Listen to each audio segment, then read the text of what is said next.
Have the new Restream chat client. Is your QuickTime running?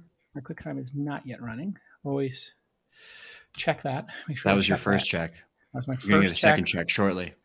Okay, so I have started a file. I am now at 3 seconds and 200 kilobits. And my chat is waiting for messages. And Patrick's bot is still number one. Patrick Zenfenning must have a bot because he keeps coming up first. Alex, Joe, Will, Christopher, Francis, Toby, Bruno, ENIAC, Jeremy, Robert, Paul, Kyla, George, Mohammed, Jay, Sem, Milky, Akshay, Table Salt 64, big fan base there. T. Unrung, Table Salt 64 again, Kira, Y, Anshul, Wade, Joe, Chris, Lita, Vic, Torija, all in my Noti gang for today. Great job to my Noties for showing up. Remember to smash the thumbs up for your squad. Always critical to smash the thumbs up. And apologies if I'm a little tired today. I don't know. Do I seem a little tired? My energy might be a little muted. 41 people watching already and only 2 thumbs up. So I need everybody to get in there and smash the thumbs up. Oh, now 7. Oh, very good.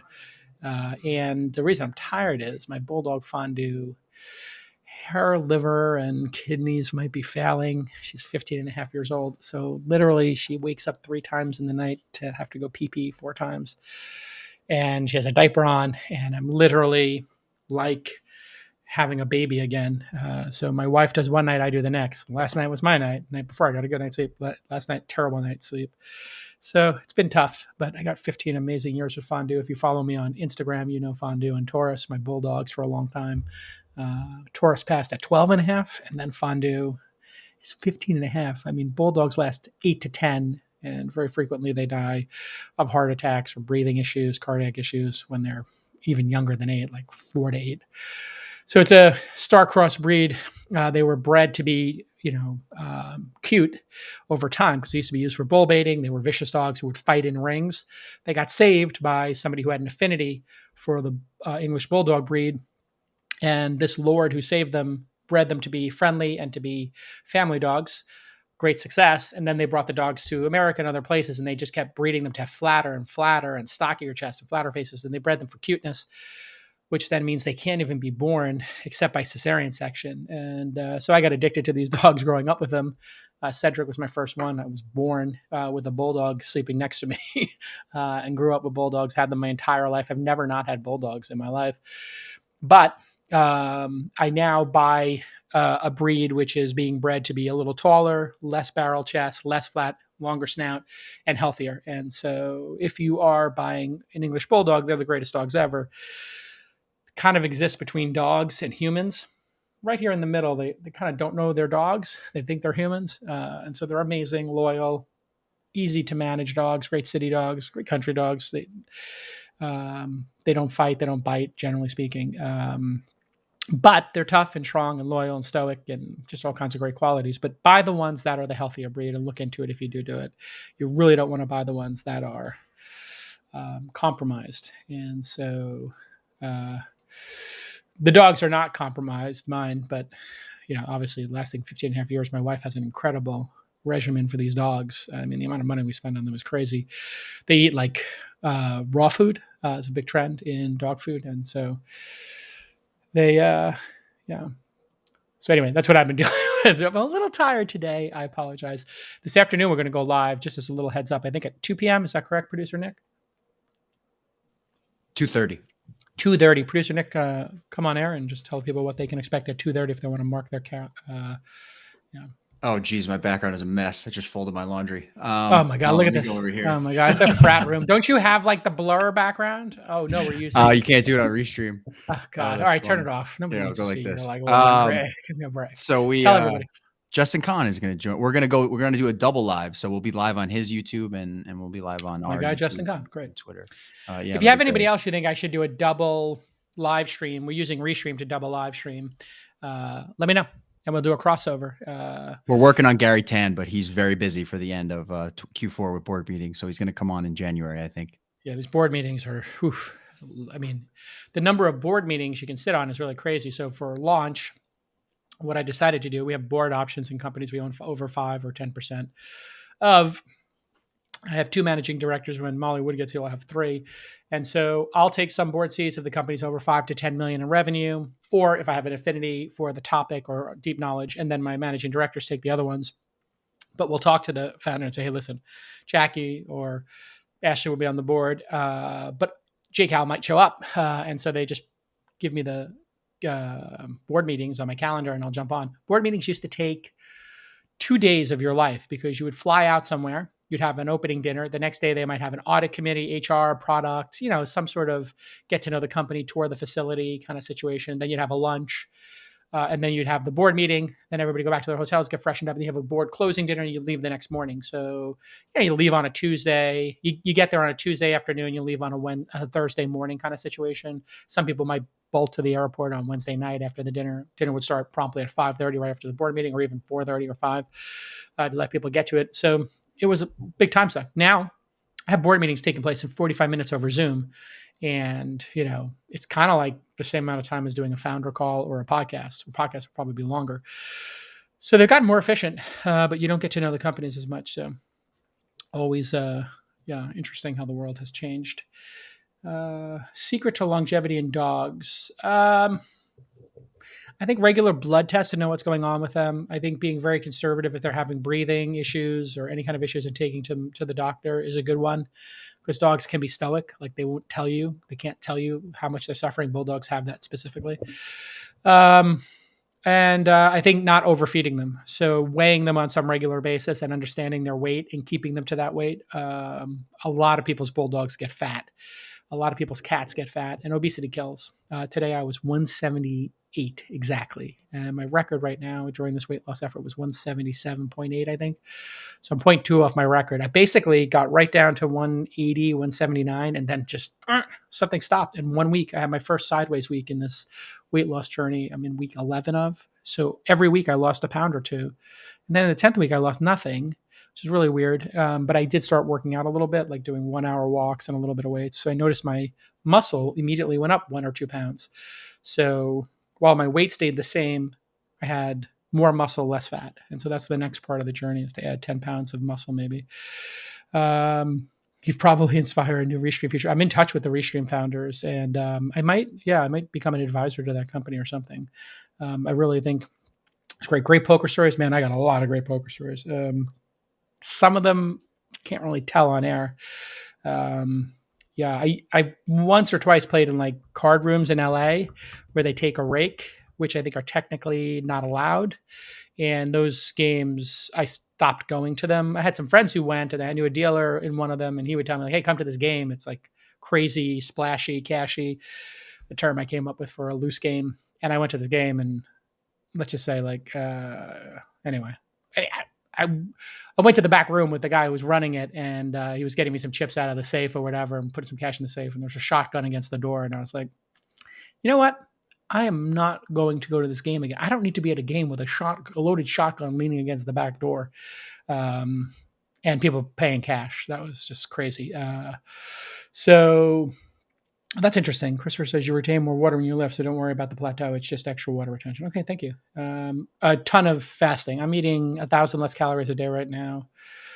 500. Any additional undergrad stories? Man, I have to write my autobiography. I'm writing this next book right now, and it's going great. I'm supposed to take a week off this week actually to write, but with the dog being sick, I'm going to actually, I think, go to Art Basel, and I'm going to speak on a panel with Adrian Grenier, my friend who has a venture fund now, who previous was actor on Entourage, you probably know, and are well aware of him, and who was on the pod recently. So we've struck up a little friendship. I'm a small LP in his new fund, just to get to know you kind of situation. And we kind of dig each other. So I wouldn't put it in a bromance category yet, but it's it could be a burgeoning kind of, friendship. Who knows? Maybe Miami puts it over the top and it becomes a full-on bromance. I don't know. I'm going into it very open, sort of situation. Maybe I'm delusional. Maybe, just needs me to be on a panel, one of 3 people.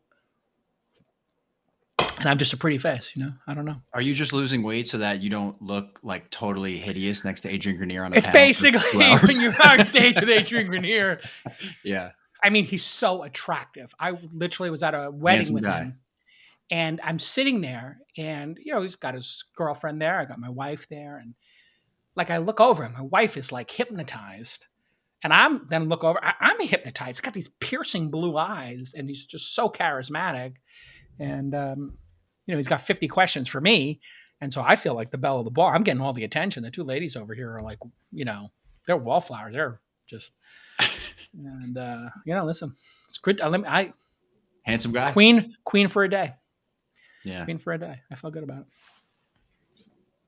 I decided I should have like a couple of celebrity friends, not just business celebrity friends. I want to, as a wingman, as like a guy that guys like to bro down with. I figured 2 or 3 celebrity / sports guys I could, have. I have some sports guys, but I just need like 2 celebrities. So if you have suggestions for me to have like 2 celebrity friends, I have 2 slots available. I'm old. I don't have enough slots for friends, new friends. Preferably ones that wear deodorant.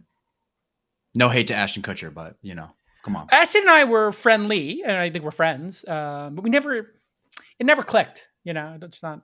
I'm shocked. It never clicked into a bromance. It never went beyond a friendship to like a bro down. We never had like a dinner. We hung out at events. We talked, but it never went to like, hey, you want to hang? There was never a hang involved, right? Kind of feel like if you're gonna be friends, you got to hang, for no reason, right? It's got to be like a hang. Like, what do? You want to hang, and then you figure out what you're gonna do. You know what I'm saying? That's like that's when you tip over. It's not like I got tickets to the Knicks or I'm going to the Oscars. Friends. That's like good friends. If it's just that's where I go. I don't put out what I want to do. I'm just like, hey, what are you doing Sunday? Want to hang? And then they say yes. And if somebody says to me like, well, what do you want to do? And I'm like, well, just hang. Like, we'll figure it out. Just get dinner, go for a hike, go to movies, whatever. That's that's how I define it. Okay. Thoughts on Miami's Bitcoin dividend. Okay. I don't know how many ways to tell you people this, but things have disconnected from reality in a major way, in like a major way. All right, 92 people watching, 37 thumbs up. Let's get it to 50 thumbs up, and I'll take a couple questions from y'all. I have one story to read before today's episode. It's going to be a great episode. Come out this afternoon. Best interview of the year. It's going to be in the running for top 5 interviews of the year, according to our team. Bradley Tusk, who has his own venture firm, and he helped get cities to accept. He was a consultant to Uber and took stock instead of cash. Smart move. He's also been involved with Bird and FanDuel. So when companies have an acute legal, regulatory risk or framework they need to figure out, he's the guy who invests, but he used to be a political consultant. He worked on Bloomberg's campaigns and also Andrew Yang for mayor of New York. That one didn't work out for him. But it's a pretty sprawling discussion. We got to an hour and realized we had another 2 hours of discussion. So it's, like when I sometimes say book this person for a year from now, I actually said book them for 6 months. So it's a little bit of a tell of, how much I think we have left. I also had Sam Lessin on recently. They taped last night. That's got to be a plus 3 to 6 months, Nick. Sam Lessin's got to be in rotation. Yeah, super smart. He's coming out tomorrow. He's coming out tomorrow, that episode. Okay, so let's do this quick story here on the...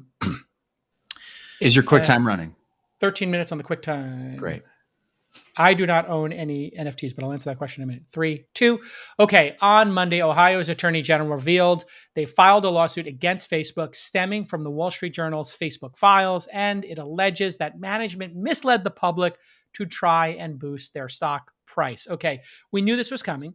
Whenever you withhold information that's material as a public company, you can get yourself into big trouble, and attorney generals are spread out across the country, and all you need is but one to decide that they would like to engage your company to have it become national news. We've seen this many times. Southern District of New York famously going after poker, online poker. You could have crypto lawsuits that happened with the attorney generals in Florida going after specific ICOs. There are many attorney generals out there ready to take on causes. And it's one of the great parts of our system in America is that, you as a corporation or an individual need to really be at your highest level of ethics, morality, and legality, or you might get caught up by some attorney general who would like a pelt for their wall or who feels that their constituents have been done an injustice. And some people might think that this can be abused. Obviously, it could be. But let's unpack this case because we knew this was coming. Anytime you have, these kind of leaks, the civil or criminal, private, lawsuits can happen, or these ones by attorney generals. I'm no expert on the law, but let's just talk about the broad strokes here. Obviously, I talked about the Wall Street Journal articles on episode 1289 and 1296, and as well a bit on the All In podcast. There have been 16 articles published, most recently on November 9th. Is that in the Wall Street Journal? Because there's been many more articles than just that. No, in the Facebook files, 16 Facebook files articles have been published so far. By who? The Wall Street Journal. Okay, that's what I asked. Okay, 3-2. To date, there have been 16 articles published by the Wall Street Journal in their Facebook Files series. The most recent was November 9th. Series is obviously ongoing. Facebook Files included documents leaked by Frances Hogan, who testified before Congress on October 5th. She came across as very credible. They tried to discredit her since that time. You know how this works, this playbook. We covered the hearing specifically on episode 1298 if you want to go back. Really at the heart of this, I think, is teen girls being negatively impacted by the platform. And those were in internal documents between 2018 and 2020. Also, a big question about the algorithm. Is it designed to make people more engaged by sharing more toxic and anger inciting content, spreading religious hatred in India, and Facebook's weak response to human trafficking? These were all things that came out. Now, anytime you have a billion people on a platform, you're going to get the entire scope of humanity. So in Facebook's defense, it is impossible to police billions of people using a platform. So I don't think that they're responsible for a billion people's behavior on their platform. I believe, that there is a common carrier type situation here. I think how we should judge these Facebook and social media platforms is how they respond to things. And then I think the algorithm is a unique, specific aspect to this where editorial curation is occurring. So when you editorially curate something, you will take some responsibility for that content. When an editor looks at something and says, this should be on the homepage of the New York Times or CNN, they now have inherited some amount of responsibility for that content, whether it's slanderous, untrue, copyrighted, whatever it is. That's kind of how the law works. So is an algorithm an editor? I think what we're starting to realize is it's somewhere between something that's it is automated, but it is making editorial decisions. It's just having the computer doing it. So if you looked at your feed and it was just reverse chronological order, I think you should have your protections under the law as a common carrier. The second you start saying, show this first, show that first, without it being very simple and clear, like show the most commented, show the most voted up, I would say that those are community-driven inputs. But once you start looking at the algorithm and say to the algorithm, what's going to keep people on the site longer? That's an editorial decision, like YouTube's.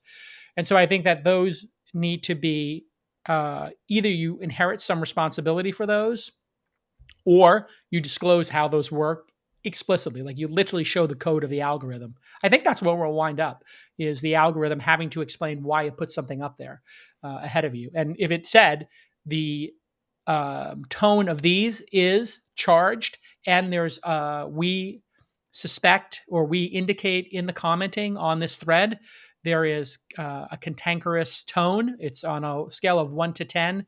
This is a 9 in terms of how heated it is. If they had to say something like that, then the person could say, show me less heated conversations, right? So if you did those kind of tools and you explain what the algorithm is doing, that'd be kind of interesting. If it said, hey, I'm showing you Ben Shapiro because you clicked on Milo Yiannopoulos, and now I'm showing you Cernovich, and now I'm showing you whatever's to the right of that because we think the stuff to the right is more charged. If they had to explain the algorithm, you'd be basically educating the public on why they're seeing that and then giving them the ability to turn it off. That is where I think this will wind up. That is my own suggestion. I came up with that from first principles. Like, if you're going to be manipulating people, why don't you unmanipulate them by just explaining, what do you think? Is that a good idea? I just asked people in the restream chat here. What do you think? Is that a good idea? And do you think they should explain why the algorithm is picking this? Maybe explain the tone of the content. Maybe explain what it's considering showing you next. How interesting would that be if it had the YouTube video? It said, to go deeper, we're going to show you this. To go and show you the opposite, we could show you this. And it did like choose your own adventure. So you're watching a video and it says going deeper on right wing, or going deeper on Ben Shapiro, Milo Yiannopoulos style content, showing you the opposite with Rachel Maddow and whatever MSNBC, or showing you something more factual. And it said, here's your three choices. How interesting would that be? Well, they don't do that because what they found is if they don't tell you and they just hit you with stuff, you're going to stay longer. If you have to make those decisions, maybe you'll say, hey, this isn't good for me. Don't show me that anymore. And then you'll get off the platform. That's their big fear. So this lawsuit focuses on Facebook's failure to alert shareholders of to these specific issues. In other words, there was a cover-up and there was a whistleblower, right? So the Ohio Public Employees Retirement System is a Facebook shareholder. So now they have a different style of claim. They're not like victims who are kids or religious group or somebody subject to hate speech or a user who felt manipulated and got an eating disorder. This isn't on behalf of a customer. This is on behalf of a shareholder, different type of responsibility. So here's the breakdown of the lawsuit. Ohio AG Dave Yost filed a lawsuit on behalf of Ohio's public retirement system and all other investors. We should invite Dave on the podcast, please. The lawsuit claims that Facebook management misled the public about their impact on minors and the effectiveness of the platform in order to boost the stock price. Okay, let's pause on that claim for a second. Facebook management intentionally misled the public. When you say misled the public, there was an intention to do that. This wasn't inadvertently misled the public. This is, I think, implied that this would be intentional about their impact on minors. In other words, they pretended there wasn't a negative impact. And the fact that they were considering launching Instagram Kids kind of shows they're doing the opposite. Not only are they misleading the public that there's an impact on minors, they're kind of going deeper on it. That would show like recklessness to me. I don't know. I'm not a lawyer, and I don't know how you'd frame a reckless concept here. But if you knew that speeding was dangerous, and you knew speeding in this specific area was specifically dangerous, i.e., the kids, like this portion of the highway, there were a lot of accidents, and the road wasn't even, and had more accidents than other places, and you knew all that, and then decided to go another 20 miles over the speed limit, that would be reckless indifference, I guess. I don't know the legal concept, but it seems reckless. So they quantify these damages by looking at the stock price movement around the release dates of the Facebook files. Very interesting. So now they've pinned it to an event.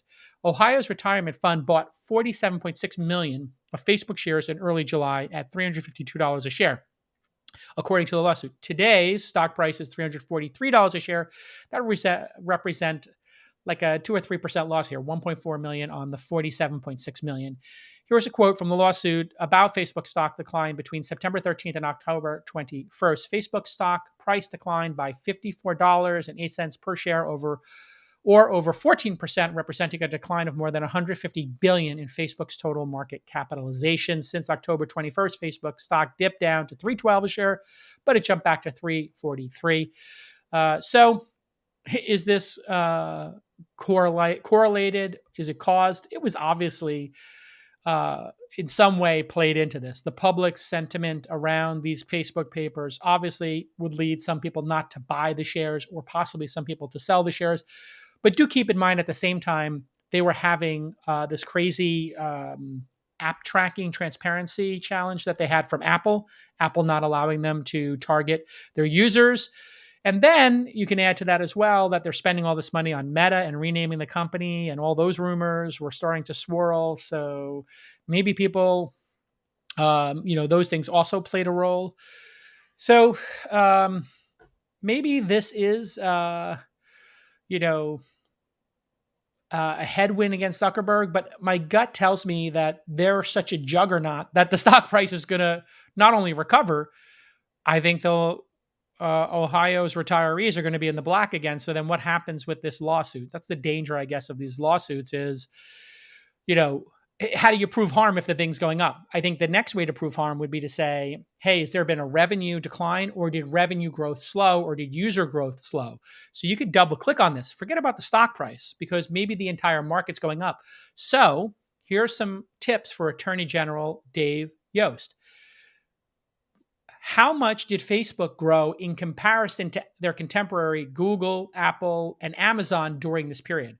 So if we see Apple, Google, and Amazon or Netflix, et cetera, are growing faster than Facebook, you could argue that the delta between those two numbers is because of this. So even if you've made money, you maybe didn't make as much money as you should. Then you could look at their revenue growth. Okay, revenue growth quarter over quarter since this time year over year compared to before they had these problems. That would be kind of interesting. So, in other words, if during the cover up period, the alleged cover up period, did they, because it also is like, are they actually required to release this information? I don't know if they're required to release this information. If they're doing studies internally and they're debatable, are you required to release them? I don't know that you're required to release them. The fact that you're even doing the studies, this would be Facebook's defense, is, hey, we care about this stuff. We did studies and we required further information. I mean, we all know that using the internet and depression and social media and looking at images, whether it's on TV or MTV or in a magazine, can cause body dysmorphia. That's nothing new. So we were continuing our research. No harm, no foul. That's going to be their defense, I think, is like, hey, look, we're doing more research than anybody. We spent this much money on research. How dare you say that we don't care? That's obviously incorrect. So if they were, in fact, covering it up, allegedly, did they grow faster because of that? And then you withheld that, and then they could have gotten out of the stock or never bought it if you had been more honest. So I think that's where it's going to sort of all wrap up. Just as a quick segue, as I mentioned during the intro to today's show, Bradley Tusk is on the program, and I asked him what he would specifically do if he was advising Mark Zuckerberg, and he had some amazing answers. Tell me if you think this should be a top 5 episode of 2021. We're going to do our twisties at the end of the year or into the new year of the best moments on the show. So tell us what your best moments were. Email producers at thisweekinstartups.com. Tell us who your favorite guest was. Tell us who your favorite returning guest was. Tell us your favorite question that I asked, favorite news story, favorite Jason rant. Come up with whatever category you want. Funniest you make up moment. the categories. Funniest moment, stupidest moment, whatever WTF moment. Jason, funny response moment. Come up with whatever moment you want for the twisties, and we will do them in their year-end episode. Email producers at thisweekinstartups.com. If you want to come to one of our meetups, thisweekinstartups.com/meetups or meetup, either of those should work. And we have now meeting number 3 is going to be happening, I think, for London, New York, and Los Angeles. In mission number 3, they're going to actually do content, and they're going to have 5 startups pitch. And I'm going to come on the Zoom, and I'll judge the startups, or who knows, maybe I'll show up in person. So the meetups are cooking with oil. There's 10 cities underway, and we're adding 2 cities a month, 3 cities a month. So maybe your city could have just 5, 10 founders get together and help each other grow their companies. And then eventually, in this mission 3, we're going to bring some of our investor friends to each city. So it's going to be founders for founders, missions 1 and 2 in the meetups. And then mission 3, we're going to add investors. So this is a very focused event. No salespeople, no vendors, no sponsorship yet. Maybe in mission 3 or 4, I'll let somebody host these and buy the drinks and pizza or whatever. But I'm trying to keep it non-commercial for now and just make it founders, by founders, for founders, with some investor friends, since founders need to raise money. Okay, you're going to love this Bradley Tusk interview. Stick with us. All right, now I'm going to read the intro. Got it. Love it. This is really tight. I like your segue out. 3, 2. Okay, Bradley Tusk is a startup investor who, instead of taking cash from Uber to advise them on how to get Uber into each city while cities were fighting them, he did the most brilliant move of any political advisor, and he took equity in Uber, and then he became a venture capitalist, raised his own fund. And what does he do for a living? Well, he works with startups that are facing regulation, and he helps them navigate that and he helps them navigate that not only with cash but with his knowledge base. He's invested in and worked with Circle, Coinbase, and FanDuel, and he's working on. We don't talk about what we talked about on the show. That. Yeah, I don't like these notes. I'm going to do this all over again. What you really want to get to is what we talked about. We discuss is what this really should go to. 3, 2.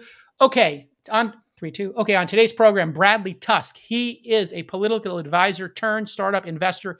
He was able to get stock in Uber at one of the earliest rounds as an advisor to Travis and the team over there on how to deal with the taxis, commissions, and politicians who were in the pockets of those taxi commissions to get Uber to spread across the world.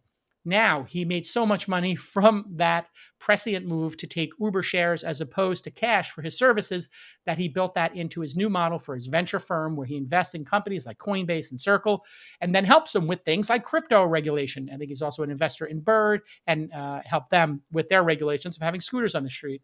It is one of the best discussions we've ever had on the program. I think it's a top 5 episode for 2021. You'll tell me. He's worked on sports betting, and we talk about Facebook and all the different regulations and the issues going on, what actually motivates politicians. It was a really, really candid discussion, and how mobile voting could save our democracy. It's an amazing, I think, top 10, top 5 episode of 2021. You're going to want to watch this one twice. Stick with us.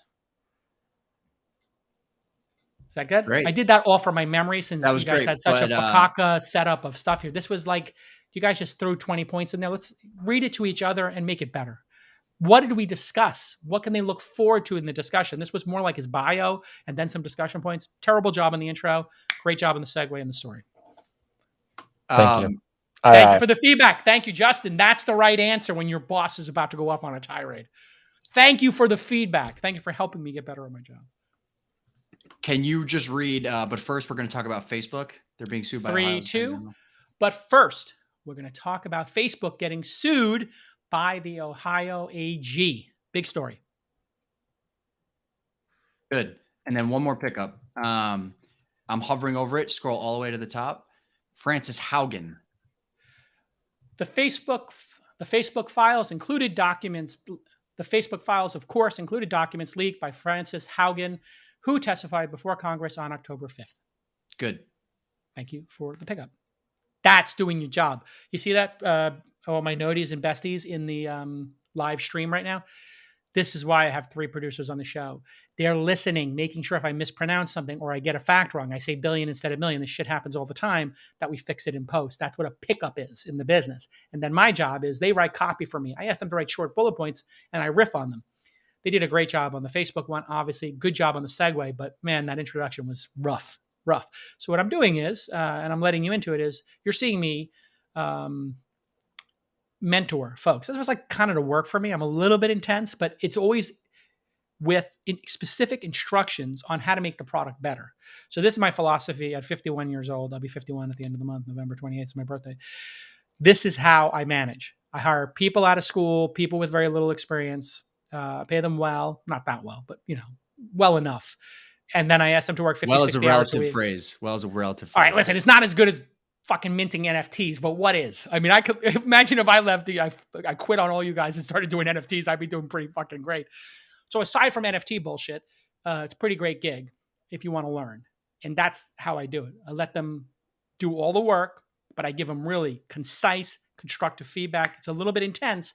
And all you have to do is open your brain up, open your heart up and say, okay, he wants me to get better and be an all-star. And that's all I'm doing. I'm just trying to take people out of the draft, second round of the draft, undrafted players, and just make them starters in the league. That's my goal. Draymond was a second round draft pick.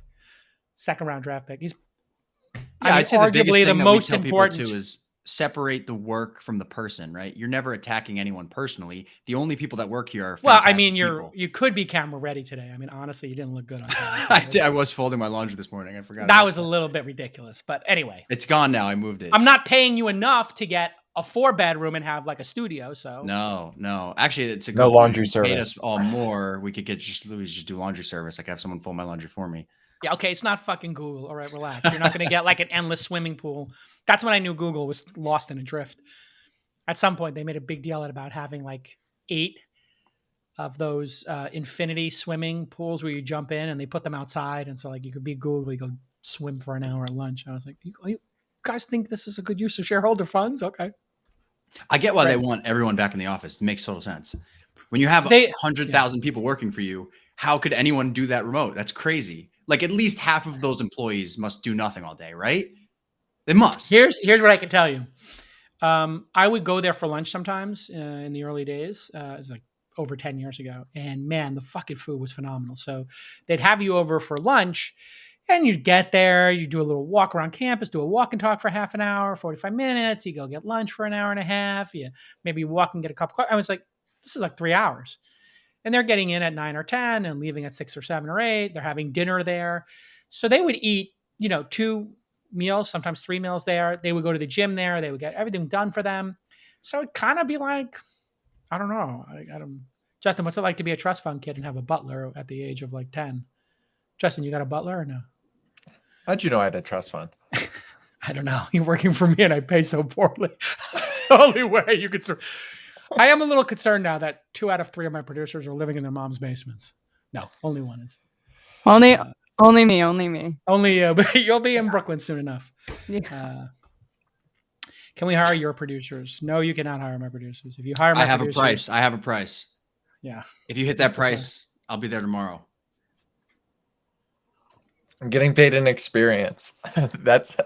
You'll have to offer me a better experience than the top tech news podcast. So yeah, I don't know. Interesting. Oh wait, someone had a good question. We're hiring a 4th producer, by the way. If this seems at all interesting to any of you maniacs in the Noti gang, we need an overnight video producer predator. So somebody who could edit video, maybe in Europe or another time zone would be great. I don't know, Nick, what you're thinking here, but somebody who can do content, is up for anything in terms of learning new software and skills, and then whatever. So just as an example, Justin learned how to do paid advertising and marketing. You'd never done that before you worked here, right, Justin? I had done small amounts on LinkedIn, probably like $20,000. Okay, great. So he sharpened that knife when he came here. I don't think, Rachel, you ever did community building or any of that stuff, like the meetups? No, yeah, I didn't do that before coming. So, the philosophy I have is like throw them in the deep end of the pool. And then I don't know if you've ever seen you ever see that, Nick, the SEAL Team 6 or the SEALs like reality TV show where they're at Pennington, I think, down in San Diego. And they show them in the pool and they're spraying the hose in their faces. Yeah. It is awesome. Like that's my philosophy of this is just like, if half the people don't make it through SEAL school, I'm not concerned about them. I'm concerned about the half that make it through. Yeah. Producers do get carried in the fun. That's going to be an interesting thing because we've had some pretty big wins recently. And I think, I can't promise anything, but if my track record continues, I think when my people who work on the podcast look back on 5 or 10 years here, their cash compensation will be less than their carry. In other words, like long-term, they could make a multiple of their cash, hopefully, is my goal. 2, 3, 4 times their cash compensation in carry. That's the goal. And we have a thing called the Dream Team setup where every 6 months, we take all the investments from 6 months, and then I give a portion of my carry as a solo GP to the team. And if they're here for 6 months, so how long have you been here, Justin? Almost a year, right? Yeah, 7 or 8. Great. So you've been here for the second half of 2021. So from July would be the second quarter, the third quarter. So you would have the third and fourth quarter this year. Anything we invested in this half, you're going to start vesting over 4 years in 8 clumps, right? 8 vesting things. And we're going to actually even have like a statement that we'll send to the team every year of like how they're doing and what deals they're included in. So it's going to get exciting because you can be here and watch the investment team work and be like, oh, I got a little taste of that. I got a little taste of that. And the platform's growing. So the idea is if we double the number of deals or triple the number of deals, we might increase the staff size 50% or double it, but you would then all have exposure to 2 or 3 times the number of deals. And we should see the deal size double again because the previous record deal was like $1.5 million. Now the record deal, I think, is $3 million and change. So more money being put to work means each percentage of the carry is worth more. So, you'll know where you're at in year 3 or 4 is what I would say. So if you don't make it to year 3 or 4, I wouldn't put too much stock in it. But if you make it like Jackie and Ashley and Presh to years 3, 4, 5, 6, 7, 8, then it could become very material. And the deal's brewing in Founder University. That's actually a very astute point, Christopher. We started something called Founder University years ago. It was a 2-day intensive course. Now it is a Now it's a 12-week course. And we hired somebody just to do the curriculum, because one of the things I realized, Jackie was running the accelerator, doing a bunch of other work for me, running the podcast and doing Founder University. And I was like, hey, can we produce a curriculum for that? Well, I didn't realize producing a curriculum is kind of a full-time job. So then I just hired a full-time curriculum producer. This concept is called the single-threaded leader in the Amazon books. Basically, if something's important, put somebody in charge of it. So meetups are important to me. Rachel's in charge of it. Founder University is important. Instead of Jackie being in charge of it, we put Charlie in charge of it. And now it's going amazing. We were going to have 50 people in that first one. Now we have 100. I'm going to invest in one of the companies, 25K or 35K, I think I said. And that's in week 3 or 4. And everybody's showing up for everyone. And Christopher, are you in? You're doing it? Oh, great. Christopher, in our chat room here, tell everybody in the YouTube chat room, youtube.com/thisweekin. Tell everybody, Christopher, what it's been like, and explain to everybody what the deal is. Can I bring Christopher on live? Is that possible? We could. With Restream? Can we? Christopher, are you camera ready or audio ready? I would like to bring people on live for this. Yeah, I mean, we could send them the link.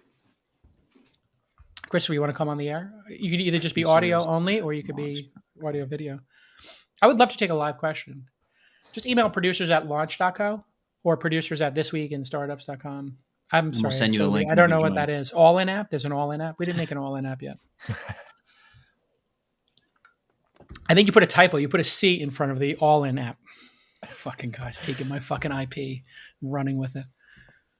Well, I mean, he gave you a slice. Big slice, right? Not commensurate enough with my ability, which is why you will not see me on call-in app. Let's take a question from maybe the audience. I have a price, and it's not been met. If we can bring this guy up, Chris. Just don't break up. If he emails us. We're not going to break up. We're still besties, but yeah, I'll do a Twitter space. Sure, I love Twitter.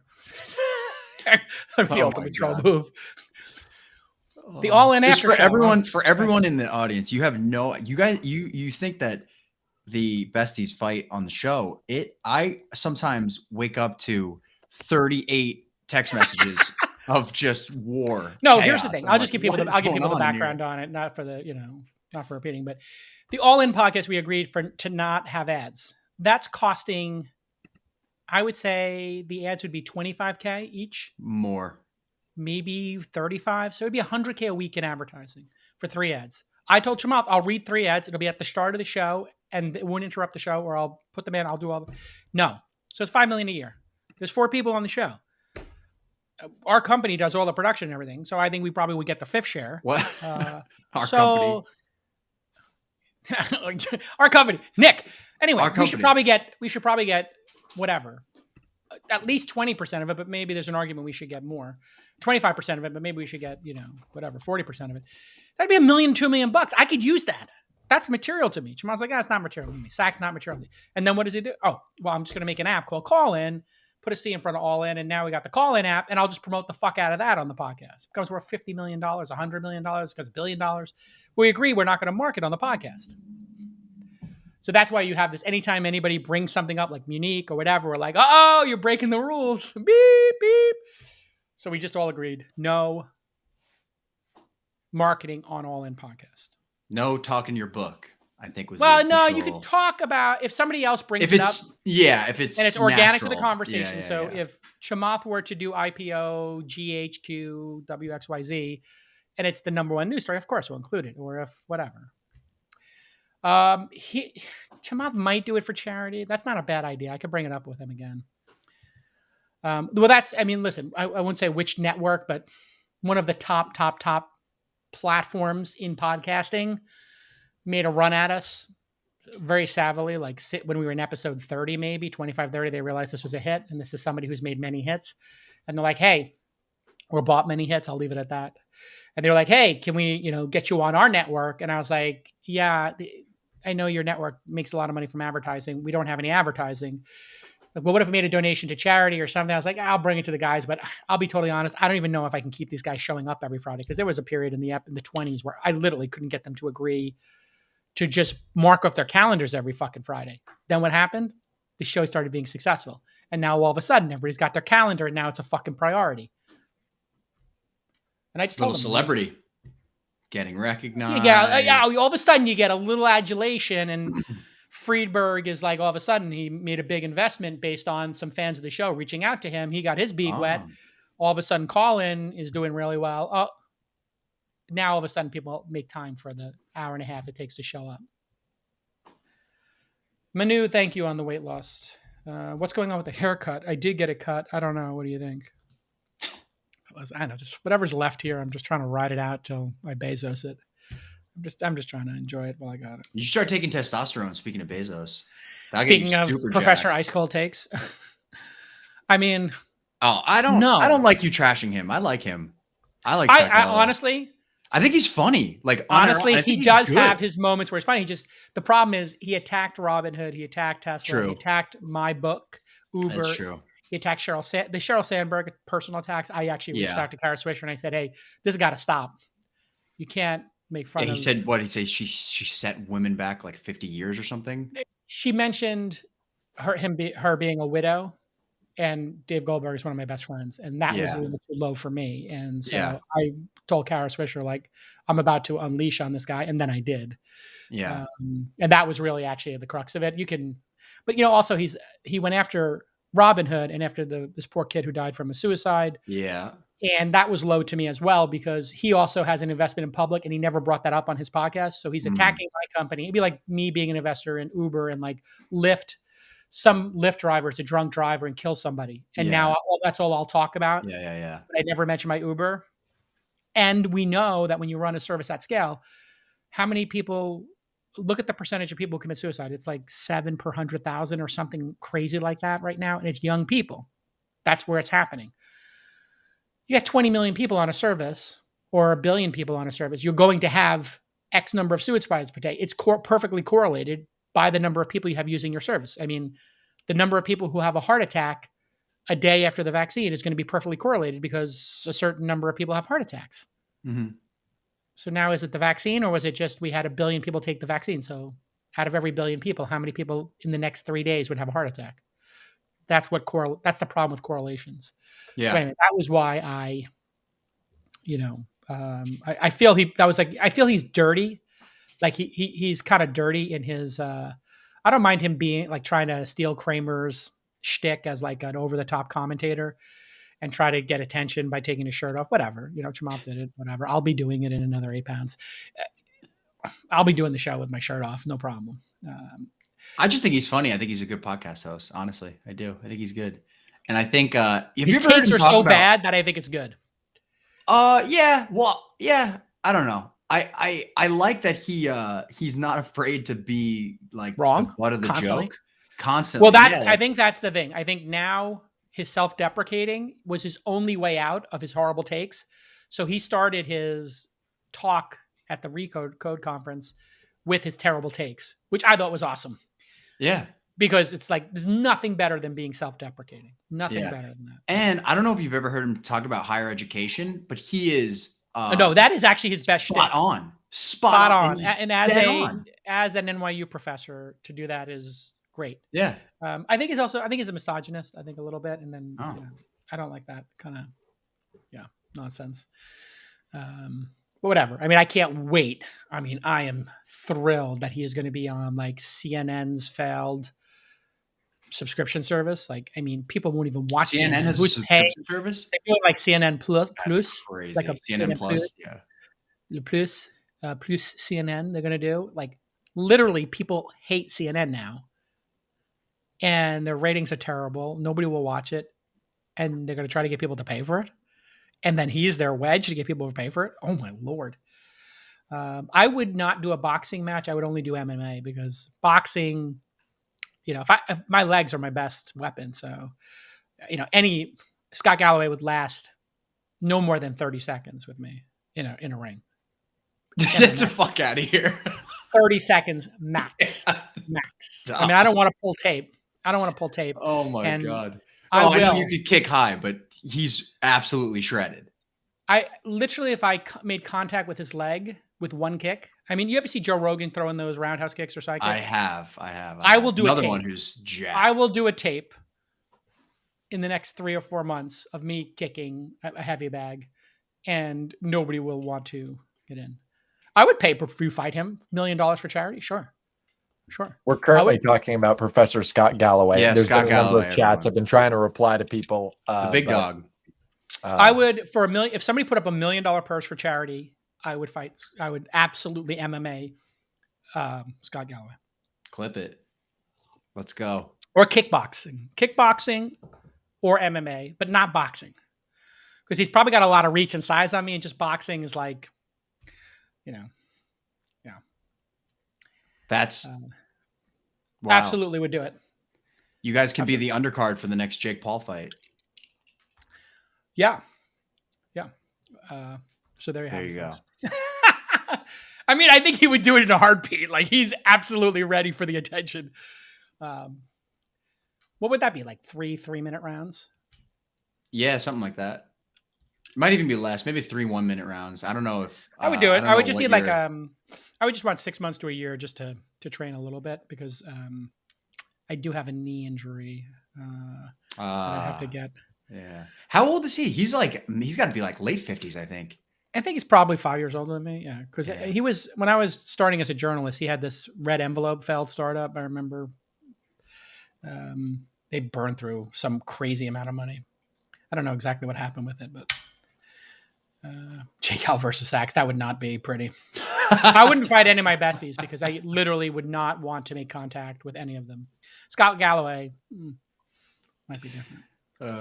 I kind of feel like, barring the thing he said about Cheryl, which is terrible, I actually think you guys would weirdly like get along if the bridge. I think that's probably true. That's probably true because we're both outspoken and hated. Yeah, we're both. Christopher Niblett's here. Who? Christopher Niblett. Yeah, I got him in. All right, I'll drop off. I'm jumping off. Here you go. Him in. All right. You are live. Oh wow, we've never done this before. Hey, is that Christopher? That's me. Hello. All right, hold on. I'm just going to make my screen full screen so I can see you here. So, are those comic books behind you? No, they're car magazines. Oh, you're a car guy. Oh, yeah. What are you? I take you just as I can't see the car covers exactly, but I'm going to guess by the flannel shirt and the long hair that you are into muscle cars. I'm going to go with. You're either a Charger or a Challenger guy, maybe a Nova guy. What do you got? I've got a Camaro. I had a Ram. Okay. I've had a lot of different stuff. So what's your current fancy right now? Current fancy right now. I do like the new Supra. It's a little more refined. I like that it's a collaboration between Toyota and BMW. So that's cool. What do you think about the new Corvette Stingray? What is it now? Is it the So the C8? Is it now C8? So with the Corvette, they took it mid-engine. So it was always like a mid, but it was a front mid-engine. So yes, I owned a C6, man. Oh my lord. Yeah, they're so I have an 02 Camaro, which is the last year of the Catfish body style, the 4th gen, and it has an LS1, which is a Corvette motor with a 6-speed manual. But yeah, the new Corvettes are absolutely beautiful, just monstrously fast. I would love to get one. I'm not sure I can buy an ICE engine right now. I am going to have to buy an ICE engine for a truck for the next 2 or 3 years in ski season. You're in Founder University. Correct. Yep. Congratulations. Can't tell? You see that MPOW? Oh, he's got the MPOW. Yeah, very good. Yeah, there you go. Oh, yeah. No, so these are actually from when I did an episode of Inside Transportation with Johan. Oh, very cool. And you guys in it. So I missed that podcast, by the way. I know. We're going to have to bring it back. Super great. I have a new director of research, which means I don't have to run the research team at Inside anymore. And Brian, he's amazing. And we're building back up. The big problem we have at Inside right now is we're sold out of all of our newsletters. The events are doing great. The big problem I have is finding analysts who want to work full time. Every time we hire somebody, we've had like 3 great people in crypto. They've all left to go do NFTs. Right. Ooh. I can't find somebody to write the crypto newsletter for more than 6 months or a year because they go start minting NFTs and I'm screwed again. So tell me, how did you find out about Founder University? So following you, I think from the podcast. I mentioned it at some point. Yeah, so I've always known that I wanted to have my own company and do my own thing, but I liked it because I looked at it as sort of a pre-accelerator. It's like, hey, there's a certain skill set that you need to do one of these highly speculative novel business companies. And I really liked that it was like, if an accelerator is maybe step 1 or 2, this is like step 0. And it's been great That is so the far. goal. So tell everybody what the deal was and your reaction when you heard the deal structure I put out there. For the Founder University? Yeah, like what it cost and Yeah, then so refund. right. Because I'm so, curious, be candid as possible, because I was concerned about the messaging, and we struggled over how to do this because we wanted people to show up. Yeah, And sure. we know when we don't charge, people don't show up. But I don't want to Right. charge because I'm rich, and charging founders is like the antithesis of what I stand for. Right, of course. Yeah, so it's $700, but if you do the work, you show up to all of the classes, you participate, you launch at MVP, you get the money back. Yeah, I mean, I'm in a position where $700 that's an amount of money that am concerned about. So there is a motivation for me to do the work, but so getting the money back. I will say that from a content perspective, from networking, from education, if I didn't get it back, it's still worth it because it's Wow. kind of like a mini MBA in startups, Great. in 12 weeks. So That's fantastic. Is it week 3 or 4 this week? I think we just did week 3. We Got just had I can't remember her name. I think Marielle from Bubble.io was on. Oh, great. last Yeah. So night. Bubble is Yep. a partner of ours. We Yep. were looking for a no-code partner, so they sponsored the event and helped us underwrite it to keep Yep. it free for everybody. And we just thought, people should learn how to do no-code because so many non-technical founders joined. And then the other thing I'm finding out is that people are finding co-founders. So you're currently just a founder. You're solo. Have you launched your company? Do you have your idea dialed in yet? Yeah, so we're in a little bit of a weird place. We're maybe a little bit further along than Founder University, but I have 2 other co-founders, and so we're building what's essentially Patreon for small businesses. Wow, what a great idea! Yeah, so you can subscribe to your favorite local taco place, $9.99 a month, and now you get Taco Tuesday pricing every time you go in. What? Yeah, and so it's just finding. This is a killer idea, dude. Yeah, that's we're really excited about it. How many establishments have signed up for this? And of those, how many had some level of success? Yeah, so we are talking to. We have 4 or 5 that we have actually went and met and sat down with and have worked out sort of what their specials look like. And so we had one who was like, "Hey, we're ready to do this yesterday." So we kind of had to back up from our process, and so we're launching just the skinniest little MVP, building it. That's the way to do it. Yep, we're doing a Angular front end because I have a lot of Angular experience. We're using Bubble as the back end because you can make API calls and it has the database and everything. And the goal is to turn it on and to have money flowing through the system on December 1st. Amazing. We've partnered. There's a local brewery that's a brewers co-op, and they wanted to do memberships, and so they're going to open up December 1st, and we're doing the memberships for them. So yeah, and just to clarify on the $700, you just have to show up for 12 weeks. You don't even have to build an MVP. If you show up for 12 weeks, you get the $700 back. What we didn't want to do is have people burn the spots and not show up. And I tried to pick a number that would be, I felt 500 or less. People were like, whatever, I could burn 500. But once it goes above 500, even for me, I start thinking about things. So if I order a gadget that's under $500 and it doesn't work out, I don't use it, I'm not like, I got to return this, right? What's the return window? But if it's over 500 and I don't like it, I don't get value from it, I'm like, I gotta go. I'll take the time to print a label and go to the post office and return this thing, right? Or tell somebody to do that, more likely. So, have you raised any money for this vision, or it's just you and 3 founders? Have you incorporated? So I have an LLC that I've used for other things, but I've not really used it for this. So good. The short answer is no. Yeah. Got it.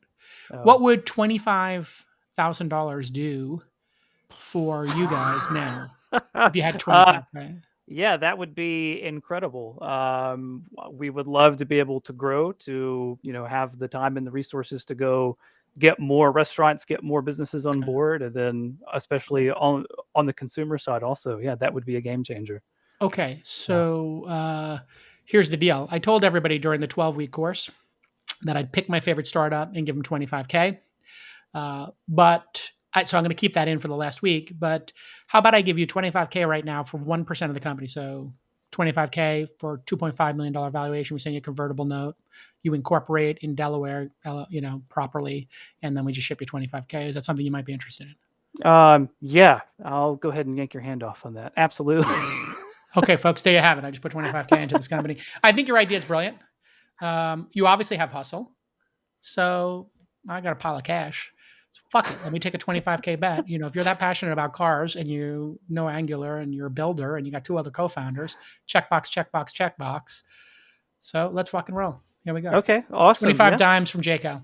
Yep, we're excited. Awesome. Thank you. Okay, so just somebody cut this clip and give it to my team, and just so they know the terms. Just a quick, easy breezy note. 2.5. Boom. And all the Noti Gang members who showed up in the top 10 today get the same deal. So, congratulations, my Noti Gang members. This is real, right? This is not like... I'm not joking. I'm rich, so I can do it. Oh, wow. Okay. Jason. I haven't placed a bet, and I feel like you're going to win. I feel like you're a winner. The idea is a winner. So yeah. Thank you. Okay. Yeah. That's... And you know what the thing is? At this point, with the amount of money I invest every year, getting close to, tens of millions of dollars, probably be 100 million deployed next year. Making a 25K bet is something I can do on a feel, just to see and build the relationship. And that's why I'm doing Founder University is I kind of want to get a feel for folks and be able to make a quick 25K bet or then have them come to the accelerator and do a 100K bet. Right. But as long as you're not a criminal or as long as there's not something really effed up here, it's a lock. No criminal history. 25K. So what you saw here, everybody, just so you know, is what I'm also trying to do is I want to be the first. I used to be known as being like the first guy or second guy on the cap table. And then I had so much deal flow, I started saying, hey, here's our Goldilocks zone. But I kind of get a rush out of making a quick 25K bet based on a feel. So boom. Anand is like, I'll give you 10K for 1%. Get the fuck out of here. Anand. I set the valuation at 2.5. What are you trying to do? Stop trying to draft off my deal flow. You don't get terms like that. Those $2.5 million valuations reserved for somebody like Jake Al who brings something to the table in a team. Jesus. No, you're not being punked. All right, so congratulations. Heidi is spinning up the docs now. Are they spinning up the docs now? Great. All right, everybody, there you go. Quick, maybe I didn't sleep enough last night, but hey, it is what it is. I need to place bets. Every time I place a bet, I get a rush. That's why I like to gamble. That's why it's good that I do venture capital. And just so people know, this is not like a silly bet here. We vetted Founder University from hundreds of people down to 100. And then I know, people have been doing a really great job in there for those 3 weeks. And the only problem is your co-founders don't get to come, right? Correct. But I am keeping notes as I go. And so we talk about things. Okay, you do like a post, yeah.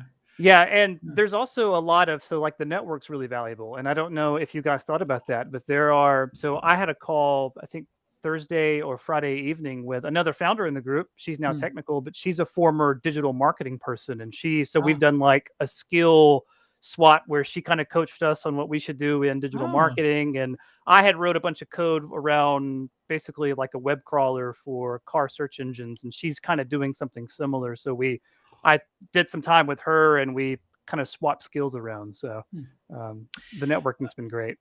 That's fantastic. Yeah, this is my other crazy idea. Tell me your name again, your full name. Christopher Niblett, and it's Niblett, 1 B and 2 T. So, but you go by Chris, I take it, not Christopher. Yep, that's Chris. Right. So here's my other crazy idea. I was going to make this that it was going to be like $1,000 to come, or maybe $2,000 to come, and then let's say 100 people come, and it's $2,500. Now you got a pool of $250,000. Right. Then I was going to say, we'll have the people who are in it, the 100 people, vote on what the 5 top companies were. And then we invest the money in those 5 companies and everybody's $2,500 is an investment. The problem is accreditation. Yeah. So if the accreditation laws weren't there, I could charge, but it might negative signal. 2,500 might be too much. People wouldn't do the course. So, but anyway, if it was the 700 and there were 200 people in the class, it'd be 140. Maybe you give the top 3 people, but everybody votes it. And so your $700 would be an investment in one of your classmates. Yeah. No, I really love that. Yeah. Yeah. So I don't know how to do that technically, but well, yeah, maybe they'll change the rules shortly. We're in the process of doing that. Yeah. Anything we could be doing better in the course, or anything? Because and tell me about the amount of work the course is, because there's 2 weekly sessions. One is like the formal session. One is the less formal catch-up one. Right. What has the total hour commitment been for you? It's it's probably 5 hours a week, maybe. Oh, that's easy breezy, including the actual sessions. But it's really not like super taxing because it's all stuff that's top of mind anyway. So it's actually like it brings. You would have been clarity. doing it anyway. Correct. And so now we sort of have a framework for how to think about things and where to go, and great resources. So. Oh, that's awesome. And this is the first time we're doing the curriculum, and the curriculum is here. So can somebody in my position sponsor a founder and get my $700? Nick, that is incredibly nice of you to do. I could give the scholarships myself. What I'm trying to do is have people have skin in the game. I've only had one person complain about this, and they were like, it's a lot of money for somebody like me. And I didn't want to be a jerk, but I just thought to myself, Uber drivers making $30 an hour right now. DoorDash drivers are making $30 an hour, in the peak hour. So I was like, well, why don't you just work 20 hours, 30 hours do 30 hours over the next 10 weeks, which would be 3 hours a week. Right. So I was going to kick it back to her and say that, but then I didn't want to get into it. And I had one other person tell me like, this is too expensive for poor people. And I was like, which poor person is it too expensive for? Please tell me, because we didn't have anybody email us and say this. We had literally had one person email us and say, I can't afford this. Right. And it was pretty clear they could afford it. So then it was like, okay, then it's not a priority, or you don't want it enough. Right. If you can't come up with $700, Chris, in today's world to do this, what does that tell you about the person? Yeah, I mean, so I'm not going to lie. Like every week I've been watching the numbers in the call because I've been curious as to how many people stick around. And for the course last night, it was over 100, which means that. Wait a second. I think we had 100 people start. So yeah, I mean, well, maybe that was our team. Maybe a couple people. I think Presh was in there and a couple of sure. other people. But basically, the numbers, it looks like, and this is anecdotal, have not dropped down. So people seem like they're sticking with it. At least that's how it looks from my perspective. I don't know.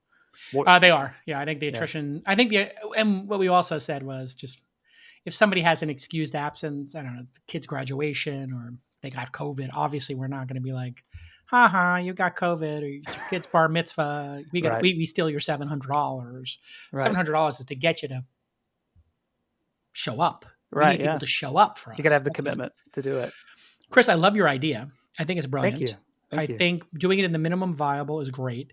And then coming up with what the membership gets you is really a great idea. I think I'm going to give you a couple of product ideas here as we riff, sure. because I hear all these ideas. One thing people like is to be part of the first X number of people to support something. Okay. So when the Roadster came out, they made 100 of them that were numbered and signed by the team. And there's a little plaque in my Roadster. This is Roadster number 16, Jason McCabe Calacanis, and it has Elon's signature, and everybody else is on a little plaque. And then I have signature number 1, famously, of the Model S. Those 2 cars are worth twice as much as non-signature cars. Right. So if I was, I'm going to just come up with like McCabe's is a pub who's on this. Okay. You could be, and if it was McCabe's was the name of the pub, you'd be McCabe's VIP or McCabe's founder, or McCabe's 001. Okay. And you would say, we're going to have 1,000 members, or the first 100, or the first 250. 250 sounds like a good number for an establishment. And you're just going to count up. And those first 250 are going to have this set of rights. And we're going to ask the 250 to pay for the year. Nice. Everybody else comes after 250. Okay. So it's a way for them to pull in money ahead of time. And they get to come, let's say, I think having hours of operations where they can come. One of the great things as a parent is I have a couple of restaurants where I know them. I show up 15 minutes before service, sometimes with my kids, and they seat me. Yeah. So here's an idea. Whatever time the restaurant opens, they're allowed to show up for the setup and sit first before the line starts, et cetera. So they get to come at 5. Now, I know this sounds like, wait, okay, boomer, like who wants to come at 5? If it's a popular place, being able to come in a half hour early or conversely stay a little later is pretty great. And then to come up with like 3 signature events a year, you get to book Thanksgiving and Mother's Day and Valentine's Day. These 3 holidays sell out. So you get a guaranteed first shot at those 3. And you get and those are typically a prefix, you pay per person. So that would be a really cool thing, because priority on the most active days, people will pay for. As an example, the reason I didn't do a Picasso when I was looking to get a second home, I think it's because I needed to have a place to ski with my daughters over Christmas. That was like our big goal, was to take the Christmas break, the holiday break, and be able to ski. And you're rolling the dice if you buy a Picasso, if you could actually ski that week. And it's impossible to get homes that week. It's just impossible. So I think it's impossible to get Valentine's Day, Mother's Day, and Thanksgiving. Boom, if you make it that. And then also people love access. So a cooking class is another great one. So I think if you had a Thanksgiving cooking or a baking or whatever it is, those kind of things are great. Delivery priority is another interesting one. So again, being able to order your food by texting a phone number or text the manager is another one. So you could build Twilio into it. If you had like a VIP phone number, people love a VIP phone number. If you can text, or even have the driver, and I've heard you talk about it, and I have the same problem. You see the driver leave with your food, and then they make 3 other stops, and it's like, I would pay extra. On Uber Eats, you can. Uber Eats in the Bay Area, they have a $1.99 or $1.50 you pay to have them come directly to you. Okay. You can always tell when they're not doing that, because now what they do is they don't show the drop off at the other location, because I don't think they want to reveal other people's homes in case you like knew the home. You're like, oh, you could call somebody and be like, oh, you got chicken wings too? Right. Kind of situation. So, so anyway, that's just a couple ideas. Anybody in the chat room have a great idea for Chris and his Patreon for local businesses? Let me get back to the chat. Anybody have a great idea? Think about a business that you've owned or that you patronize. What would be 3 things, everybody in the chat room right now, 3 things, or in the chat, we'll leave this video up for you, Chris. We could leave the video up for Chris on YouTube, and then in the comments, 3 ideas. What would be some super value added that Chris could offer for your dry cleaner, for your coffee shop, for your co-working space, for your, I said cleaner already, a gym, like a gym membership. They already have memberships, so maybe that doesn't work. But we've been talking to a lot of, so we have a strong community of breweries here. And so the breweries are all really excited, because it's like, maybe as part of your monthly membership, and we have tiers. So like the tiers stack, but you can come tour the brewery or actually take a class with the brewmaster, or you get access to certain beers that aren't out yet. I got a great one for the beer one. They're letting people take to-go beverages. So I don't know if everybody does this, but imagine if with your brewery, every time you come in, you get 2 pints for the road. On any check of over $25, you get a pint for the road. And they seal it or whatever. So some of them are now doing that, where you can get like a canister of beer to bring home from your brewery. So there might be something like that to give people like that. Priority service, like also Fast Mug Faster. Club. Some bars Mug Club. Do that. Yeah. So basically, what's that? So one of the bars in my hometown, you pay them whatever it is, $50 at the beginning of the year. They give you a mug that instead of, you pay for the 14 or 16 ounce drinks, but you get an 18 ounce or a 20 ounce drink. It's bigger and you're paying the price for the other. And then it has a number on it. So your number, like my dad is number, 242 of the local bar that we're at. That's like a very old school type bar. So they're all hanging on the roof? Bars, yeah, they hang and they clean it for you when you order, and then they give it to you. The mugs are all hanging up all over. They like decorate the walls. It's pretty dope. It's kind of dope. I like that. It's like when you go to join a cigar club, you get a locker, right? Is one of the kind of benefits. I love that you get the mug or the swag if you buy the year. And I think buying the year is the key, Chris. Okay. Because then you don't have to worry about the monthly over and over again. So if the year package, they get that cash up front and they get a bunch. And then what's great about your concept is it's going to increase patronage to those places because you're a member. Exactly. And then people can choose to be a public member or a private member. And what a great idea. And then if they, the other thing I would say is if they had a mailing list, easy to use mailing list and SMS list. So if the owner of the pub, McCabe's, could take out their phone, go to your website and type in a message and hit send, and it sent a text message and an email to all the members. And it just said, hey, the Giants game is on this Sunday. We set up the back. We're going to have a darts tournament, and it's free nachos or whatever. Just wanted to let you know. If you want to reserve, members get first shot at the seats. We have 8 tables available in the back room for the dart tournament. Just that kind of alert. I have this, like I was doing some archery with one of my daughters, and I signed up for one of these, like, they had this like little kiosk, not kiosk, like a little iPad at the exit, and you could type in your phone number. And then one time they were like, buy one, get one free archery, this weekend. And I didn't need it. It's not that expensive anyway. And I kind of didn't want the discount, to be honest. I wanted to pay the guy, make sure he stays in business.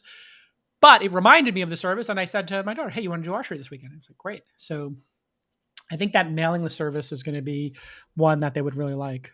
What I love about your idea is that it builds loyalty, and you're building a reoccurring. It's like SaaS for the real world. That's exactly the idea. Yeah, so because you go talk to these small business owners and restaurant owners, and it's been tough, especially through COVID.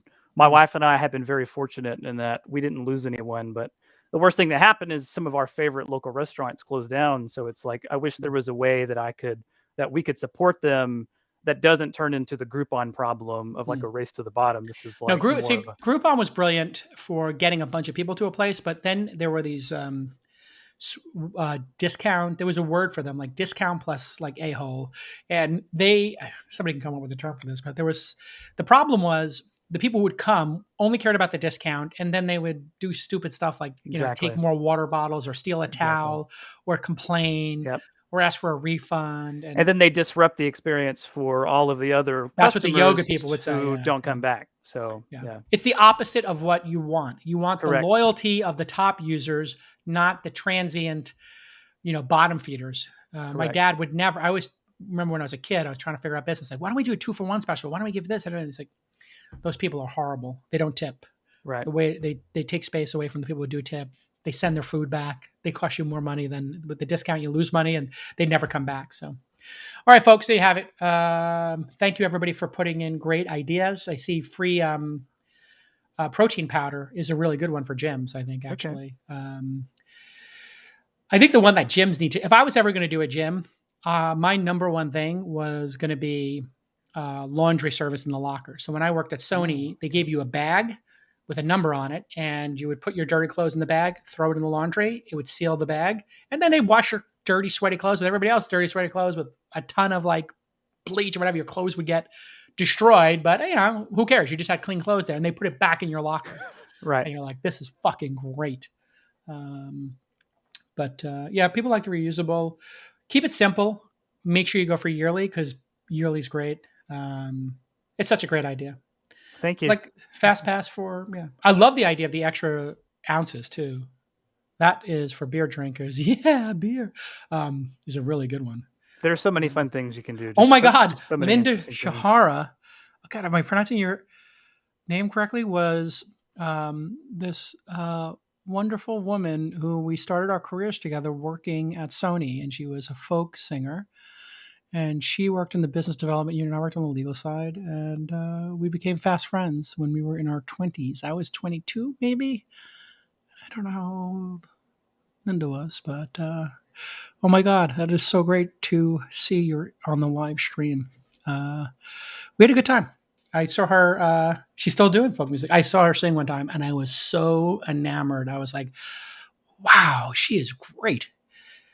We were babies. Then, and now I have babies. I don't know if you have babies too. But nice to hear from you, Linda. I will DM you and say hi. All right, everybody. Wait, Jason, before you wrap, Chris or Christopher, could you say the name of your business? Yeah, it's Bizzly, Bizzly, and it's Bizzly.com, Bizzly.com. Not bad. Bizzly.com is not a bad name for a company. And we also have the Bizzly.ly, the 3-letter domain. Not bad. I don't like the app design.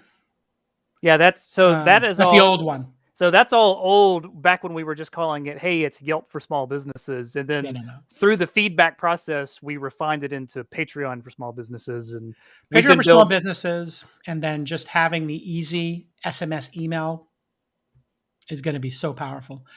People don't like downloading apps. Keeping apps up to date is hard.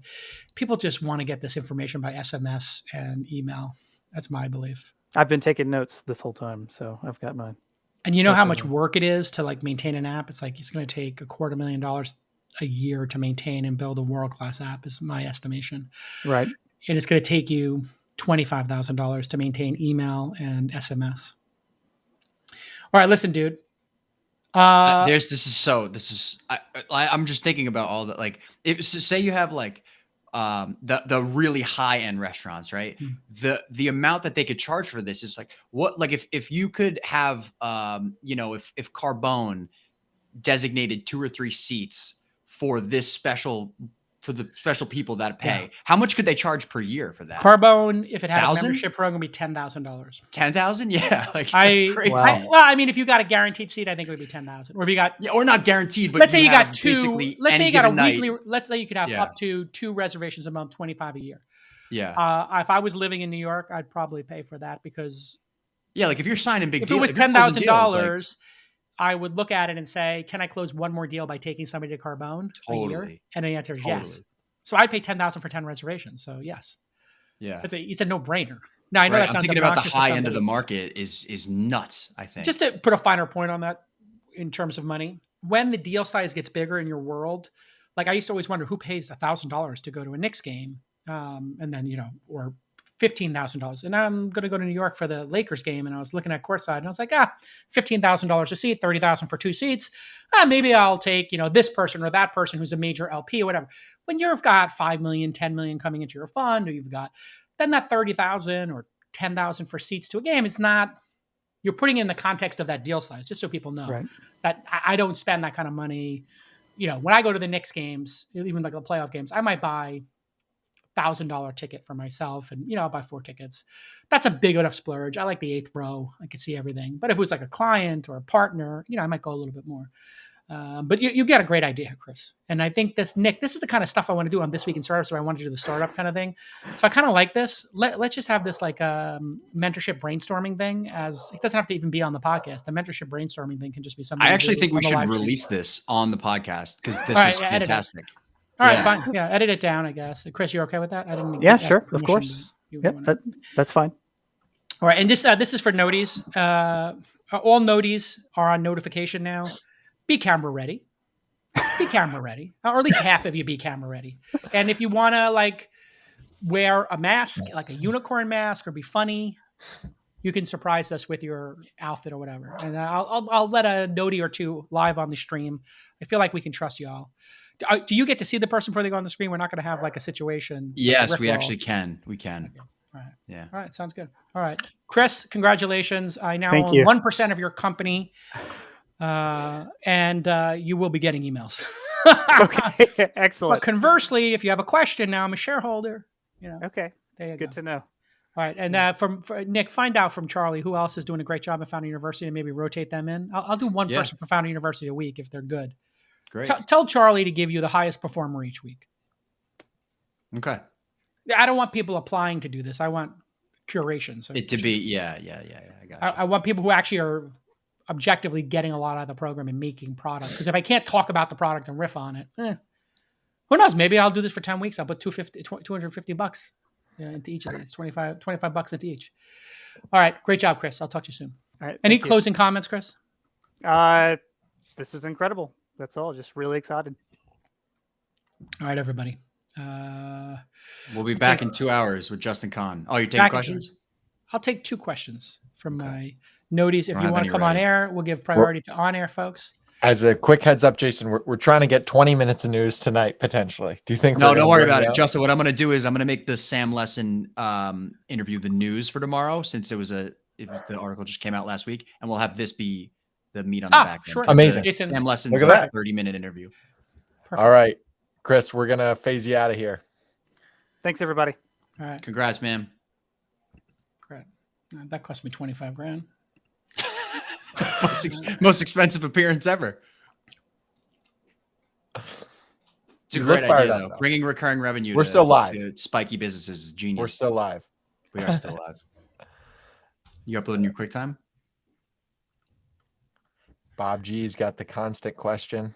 Hold on a second. Moving in.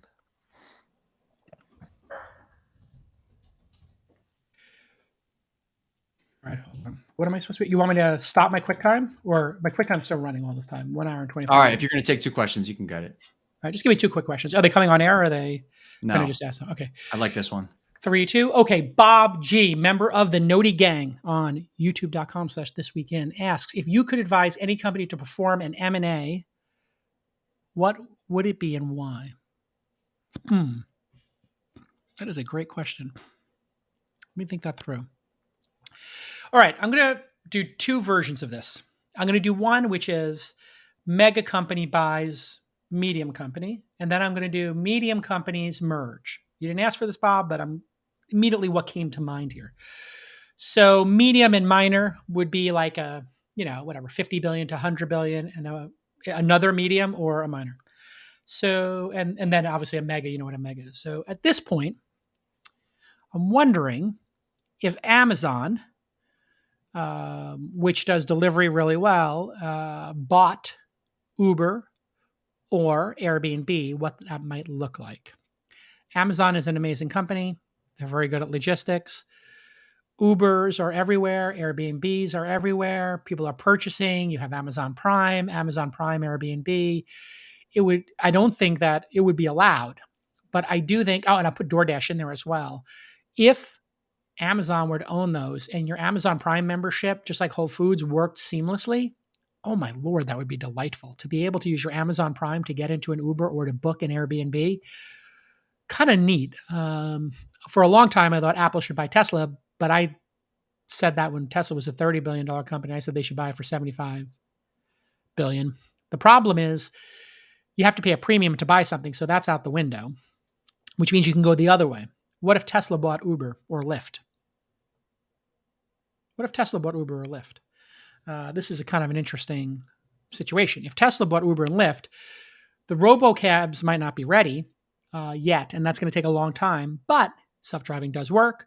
Teslas are great cars for driving people around, and there's 100 million people who use an Uber a month or whatever number use a Lyft a month, some fraction of that. Now you have Ubers all starting to slowly convert into Teslas. You can have all the used Teslas go there. And then think about the amount of data you would get from having billions of rides a quarter. I think it's over 1 billion rides a quarter. So if you have 1 billion rides a quarter and deliveries going on a quarter in Teslas, they would be able to get all that data. The pickup from this restaurant, the drop off at this house. Where did that driver, face some whatever? Because all of the Teslas with self-driving in them, they don't make them without self-driving, are recording all that data to make self-driving better. Oh my Lord, that'd be great. Conversely, imagine if, does GM own Cruise or Ford owns Cruise? One of those two. I believe it's GM, but I'm going to double check. GM owns Cruise, and then Ford is part of Aurora. I can't remember how all this hashed out. I know Uber's part of Aurora. So there's definitely something that could happen between a major car manufacturer and an Uber or a Lyft or a DoorDash. That could be interesting as well. I know that sounds crazy. Let's put those aside because the cultures would be too hard. The cultures of Airbnb and Uber plugging into some other big company, I think, is just a huge, crazy win. Now let's pause for a second and imagine if Uber and Airbnb were one company. Think about it. You're traveling, you get out of your, you land at a location and boom, you jump in an Uber to your Airbnb, same app, same trip. Oh my Lord. Get your food at your Uber, get your food at your Airbnb, Uber, all operational, all transportation, all cities. Man, what an amazing combination something like that would be. So those are interesting. The other ones I like to think about is some old legacy brand, like an airline. So JetBlue plus Airbnb. There were rumors that Airbnb was looking at an airline. Airlines are phenomenally operationally hard to do, yada, yada. But, if Airbnb had bought Virgin America and then made it Airbnb Airlines, I think that'd be pretty rad. So anyway, those are just my ideas off my top of my head. Yeah, those are good. I like those. Apple Peloton's an easy one, right? If you look at Apple, they have a problem with things that are not bought there. Mm-hmm. So if you think about things that were not made inside of Apple, because they like to make things themselves, the only thing they ever bought that they didn't make themselves was Beats by Dre. And I think those quickly became part of the, Apple manufacturing. stack, I'm sure, and distribution, Mhm. obviously. You could think that the Tesla Model 3 or Y inside of Apple stores would have looked amazing. Oh yeah. And then Peloton is the obvious one. I mean, everybody who goes on a Peloton is like, oh my God, this is like an Apple product. Everybody who Yep. drives a Tesla is like, this is like an Apple product. They could lose money on it. Doesn't matter. I mean, I think it would be better if it was part of the Apple, Ecosystem. Prime.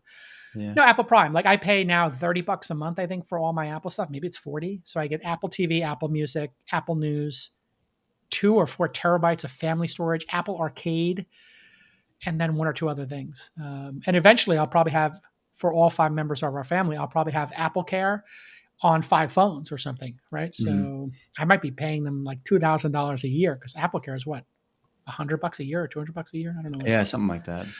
So anyway, okay, take one more question from the notification gang, the Noti gang. I'll take one more question. Okay, from Zabrak. Jason, considering weekdays, about what time do you go to sleep at night, wake up in the morning? Okay. Putting aside my sick bulldog right now, which has been throwing everything off, getting up 4 times a night. It's like having a baby again. I usually kind of start winding down at 10:30, 11:30. I put the girls down after dinner, 7:30, 8:30. Then maybe watch a little telly with my wife, and we'll watch Curb Your Enthusiasm or something. And then I start to go down 10:30, 11:30. I might do a little extra work. And I'm asleep between 12 and 1. I get up between 7:30 and 8:30, see the girls off to school, have a little breakfast with them. So I get about 6, 7 hours of sleep. I've been trying to get 7 to 8, has not been working. Sleeping with bulldogs is a big problem. So I have 2 bulldogs now. One's going to pass any day now. Sadly, she's 15 and a half and she's having some problems. But what a great life and a great run she's had. Love you fondue. But when she goes, I think I'm going to have to stop sleeping with bulldogs because I can't get to the 7 hours of sleep. But I think as you get older, you should really focus on sleep. I find I'm better on air. I'm crisper on air when I get past 6 hours of sleep. I was getting like 5, 6 my whole life. Because I thought, I stay up to 2 a.m., get up at 7, that kind of nonsense. And I don't think it's a good idea when you get older. I think your body needs to heal and rest. And I gained weight when I wasn't sleeping well. When I sleep well, when I exercise and sleep well, I lose weight. So I keep on weight. And I did some research on this anecdotally, and Tim Ferriss, Kevin Rose kind of double clicking on their stuff. There's something with cortisol and not resting and then also fasting in this zone. So something about getting great sleep after you've worked out during that day could lead to weight loss, I guess. I don't know. But it definitely feels that way. All right, great questions. And we'll see you all at 2:30.